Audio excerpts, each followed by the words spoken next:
Iran மீது Israel தொடுத்திருக்கும் போரில் ஈரானை சுற்றியுள்ள மற்ற மத்திய கிழக்கு ஆசிய நாடுகளின் அரசுகளின் நிலைப்பாடு ஒப்புக்கண்டனம் என்ற அளவில் இருப்பது பலருக்கும் வியப்பாக இருக்கலாம். மத்திய கிழக்கில் எல்லா நாடுகளும் இஸ்லாமிய நாடுகள்தான். அதன் அடிப்படையில் பார்த்தால் இந்த கேள்வி நியாயமானதாக தோன்றும். ஆனால் மொழியால் பிரிந்து மார்க்கத்தால் ஒன்றுபட்டிருக்கும் இந்த பிராந்தியத்தில் மதம் மட்டுமே அனைத்து நாடுகளையும் ஒன்றிணைக்கவில்லை. ஈரான் இப்பகுதியில் உள்ள நாடுகள் அனைத்திலும் ஒரு விஷயத்தில் வேறுபட்டது. மற்ற நாடுகள் அனைத்தும் அரபு மொழி பேசும் முஸ்லிம்கள் நிறைந்தது. இந்த நிலையில் ஈரான் மட்டுமே பாரசீக மொழி பேசுபவர்களையும் பெரும்பான்மையாக கொண்டிருக்கிறது. இது மட்டுமின்றி ஈரானிய முஸ்லிம்கள் சியாம் பிரிவினர் என்பது மற்றொரு குறிப்பிடத்தக்கதாகும். ஆனால் 20ஆம் நூற்றாண்டு வரலாற்றில் ஈரானிய அரசியல் என்பது 1979இல் இஸ்லாமிய புரட்சிக்கு முன்பு பின்பு என்று 2 கட்டங்களாக பிரித்து பார்க்க வேண்டும். இஸ்லாமிய புரட்சிக்கு முந்தைய காலகட்டத்தில் ஈரான் பெரிய அளவில் பிராந்தி அரசியலில் கவனம் செலுத்தவில்லை.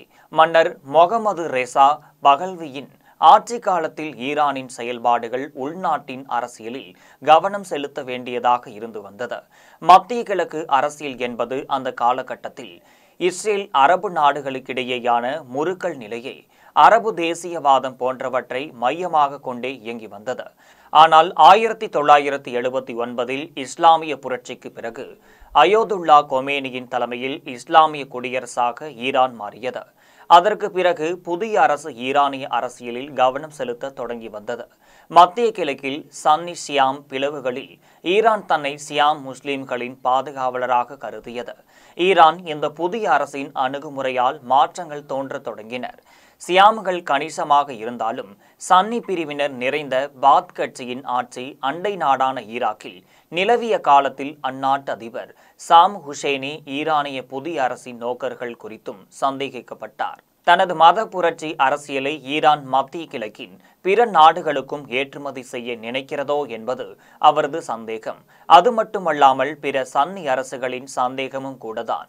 இஸ்லாமிய குடியரசாக 1979இல் தோன்றிய ஈரான் அரசுடன் அவர் 1980களில் தொடங்கிய போர் 8 ஆண்டுகள் வரை நீடித்து இரு தரப்புகளுக்கும் பெரும் உயிர் சேதம் மற்றும் பொருளாதார பாதிப்பும் ஏற்படுத்தியது. இதில் யாருக்குமே வெற்றி தோல்வி இல்லாத நிலையே முடிவுக்கு வந்தது. இந்த போருக்கு பிறகு ஈரானிய தலைவர் அயோதுல்லா கொமேனி இறக்க, அவருக்கு பின் அந்த அதி உயர்வு தலைவர் பதவிக்கு வந்த அயோதுல்லா கொமேனி ஈரானின் வெளியுறவு கொள்கையை இன்னும் விசாலமாக்கி மத்திய கிழக்கு முழுவதும் ஈரானின் செல்வாக்கை பெருக்க பல நடவடிக்கைகளை எடுத்து வந்தார். இந்த நடவடிக்கைகளால் எதிர்ப்பு நாடுகளின் அச்சாணை போன்ற நகர்வுகள் ஈரானை ஒரு பக்கம் பிராந்திய ரீதியில் வளரும் சக்தியாக உருவாகினாலும் அதே அளவு அதற்கு பிராந்திய அளவில் எதிரிகளையும் தோற்றுவித்தனர். ஈரான் தனது பாணியில் இஸ்லாமிய புரட்சியை மத்திய கிழக்கின் மற்ற இஸ்லாமிய நாடுகளுக்கும் ஏற்றுமதி செய்ய திட்டமிடுவதாக பிற இஸ்லாமிய நாடுகள், குறிப்பாக சவுதி அரேபியா, ஐக்கிய அரபு எமிரேட்டுகள் போன்றவை நினைத்தனர். இஸ்ரேலோ தன்னை அழித்தொழிக்க வெளிப்படையாக அறிவித்த ஈரானை பரம எதிரியாக பார்க்க தொடங்கியதுடன் அதன் அணுசக்தி திட்டம் குறித்தும் அச்சம் கொண்டது. அமெரிக்கா உதவியுடன் தொடங்கிய ஈரானின் அணுசக்தி திட்டம் ஈரான் இஸ்லாமிய குடியரசான பின் அதன் மத ரீதியான சித்தாந்தத்தின் தேசியவாதத்தின் ஒரு பெருமை மிகு குறியீடாக மாறத் தொடங்கியது. அது அண்டை நாடுகளையும் இஸ்ரேல் மற்றும் அமெரிக்காவையும் கவலை கொள்ள வைத்துள்ளது. அமெரிக்க அதிபர் ஜார்ஜ் புஷ் ஈராக்கின் மீது 2003இல் படையெடுத்து சதாம் ஹுசேனியை அகற்றியது என்பது ஈரானுக்கும் கிடைத்த பெரும் ஜாக்பட். ஒரு மதச்சார்பற்ற கட்சியாக சதாம் ஹுசேனியின் பாத் கட்சி ஈராக்கில் ஆட்சி செய்தாலும் கட்சியில் நிலவிய சன்னி முஸ்லிம்களின் ஆதிக்கம் நாட்டில் பெரும்பான்மையாக வாழும் சியாம் முஸ்லிம்களை பாரபட்சமாக நடத்துவதில் முடிந்திருந்தது. அதோடு சதாம் ஹுசேனியின் இறப்புக்கு பின் ஈராக்கில் நடந்த ஆட்சி மாற்றம் சியாம்களின் கரத்தை பலப்படுத்தியது. ஈராக்கில் ஏற்பட்ட இந்த மாற்றம் ஈரானுக்கு தான் பேருதவியாக அமைந்தது. பயங்கரவாதத்திற்கும் எதிரான போர் என்று ஒசாமா பின் லாடனின் அல் கைதா மற்றும் ஆப்கானிஸ்தானின் தாலிபான் அரசு மீது போர் தொடுத்த அமெரிக்க அதிபர் ஜார்ஜ் புஷ் பின்னர் ஈராக் மீது போரை விஸ்தரிக்கும் போது ஈராக், ஈரான், வடகொரியா ஆகிய நாடுகளையும் தீய அச்சு நாடுகள் அவை அகற்றப்பட வேண்டும் என்று சொல்லியிருந்தார்.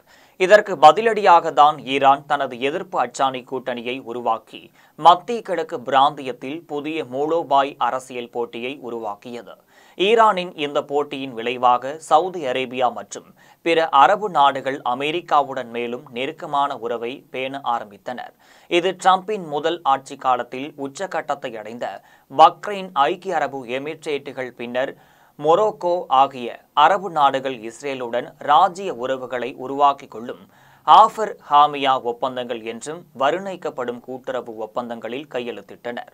இஸ்ரேல் உருவான பின்னர் அதற்கு எதிராக உருவான அரபு தேசியவாத அரசியல் முதலில் எகிப்து, பின்னர் ஜோர்டான் ஆகிய நாடுகள் இஸ்ரேலுடன் சமரசமாக பேண முதல் கட்டத்தை எடுத்து அதன் பின்னர் ஆஃபர் ஹாமியா ஒப்பந்தங்கள் மூலம் அரபு நாடுகளும் இஸ்ரேலுடன் உறவுக்கு கை கொடுக்க தொடங்க அது நீர்த்து போக ஆரம்பித்துள்ளது. இதற்கு மூல காரணமாக பல அரசியல் விமர்சகர்கள் கருதுவது இஸ்லாமிய குடியரசான ஈரானின் எழுச்சி அரபு நாடுகளில் தோற்றுவித்த சந்தேகங்கள்தான்.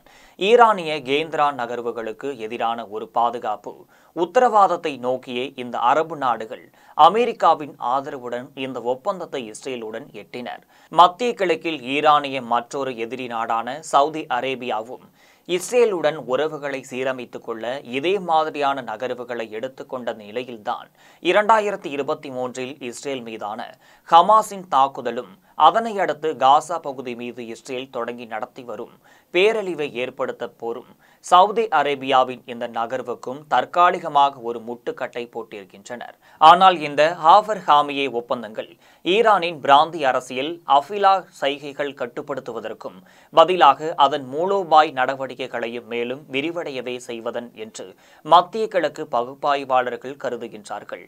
இந்த ஆஃபர் ஹாமியே ஒப்பந்தத்தின் பின்னர்தான் ஈரான், ரஷ்யா மற்றும் சீனாவுடன் தனது உறவுகளை மேலும் பலப்படுத்திக் கொள்ள ஆரம்பித்தது. ரஷ்யா உக்ரைன் மீது படையெடுத்த பின் அதற்கு ஆயுத உதவிகளை ஈரான் செய்து வந்தது.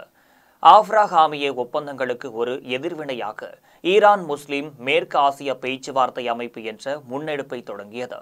இஸ்ரேலை மட்டும் மத அடிப்படையில் தவிர்த்து பிற மத்திய கிழக்கு முஸ்லிம் நாடுகளுடன் மட்டுமல்லாமல் அதன் வரலாற்று ரீதியிலான போட்டி நாடான துருக்கியுடனும் கூட்டுறவு என்ற அடிப்படையில் ஈரான் நடவடிக்கைகளை எடுத்து வந்தது.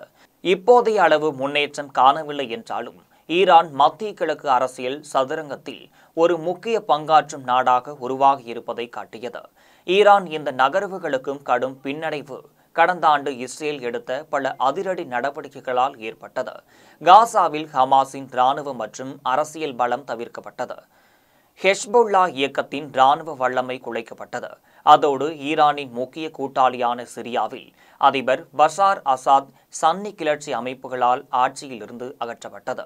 ஈரானின் பிராந்திய ஆட்சியில் ஆசைகளுக்கு கிடைக்க ஒரு கடும் பின்னடைவு என்றும் அரசியல் விமர்சகர்கள் கருதுகின்றனர். ஈரான் பிராந்திய அளவில் 2024 பின் பலவீனப்பட்டிருந்த நிலையில்தான் ட்ரம்ப் அமெரிக்க அதிபர் பதவிக்கு வந்தார். இஸ்ரேலின் கரங்களை வலுப்படுத்துவதாக அமைந்தது. ட்ரம்பின் 2வது பதவி காலத்தில் ஆரம்ப காலத்தில் ஈரானின் அணுசக்தி திட்டத்தையும் கட்டுக்குள் வைக்கும் முயற்சிகள் மீண்டும் தொடங்கினர். இதற்கான பேச்சுவார்த்தைகள் முக்கிய கட்டத்தை எட்டிக் கொண்டிருந்த நிலையில்தான் இஸ்ரேலின் ஜூன் 13 தாக்குதல் தொடங்கி அப்பேச்சுவார்த்தைகளில் ஈரான் விலகிக் கொள்ள வழிவகுத்தனர். ஈரானின் அணுசக்தி திட்டத்தை முற்றிலும் எதிர்க்கும் நெதன்யாகு மீண்டும் அமெரிக்காவின் முன்முயற்சியில் ஈரான் யுரேனிய செறிவூட்டல் கட்டுப்படுத்திக் கொண்டு தனது அணுசக்தி திட்டத்தை காப்பாற்றிக் கொள்ளுமோ என்ற அச்சத்திலேயே இந்த தாக்குதல்களை தொடங்கியிருக்கிறார் என்பது அவர் மீது வைக்கப்படும் ஒரு விமர்சனம்.